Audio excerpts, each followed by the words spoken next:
ગાંધીધામના ટાગોર રોડ પર થયેલા અકસ્માતનો વિડીયો સામે આવ્યો છે, જેમાં એક BMW કારના ચાલકે અકસ્માત સર્જ્યો હતો।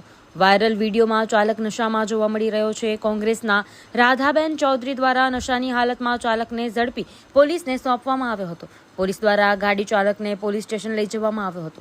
નશાની હાલતમાં ગાડીને ટક્કર મારવામાં આવી હતી। BMW કાર એક દિવસ અગાઉ નવી છોડાવી હોવાનું સામે આવ્યું છે।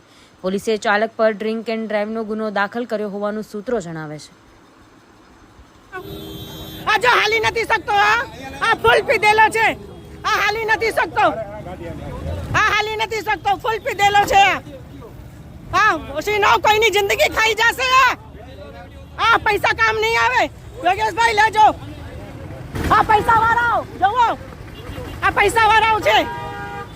અહીં લઈએ કે પ્રાઇવેટ ગાડીમાં લઈ જાય પોલીસ ના ના પોલીસ હું તો ચાલુ છું ને, હું જાઉં છું સાથે। સાવધાનનું શું થાય એ ખ્યાલ છે ભાઈ। બાપુ કેવી હા, ખબર તમને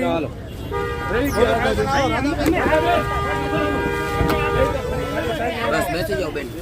હાજી લઈને જાઓ ગાડી ખાલી।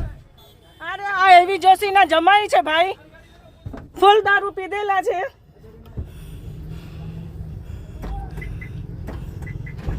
આ જોઈ લ્યો ભાઈને, મારી ગાડી બચી ગઈ ને તો ઉડાડી દીધું હોય તમને। માલિક છું બાપા, માલિક છો એટલે જ માલિક છો ને તમે, કાબુલો છો નહીં। એવી જોશી શું નામ આપનું? ના ના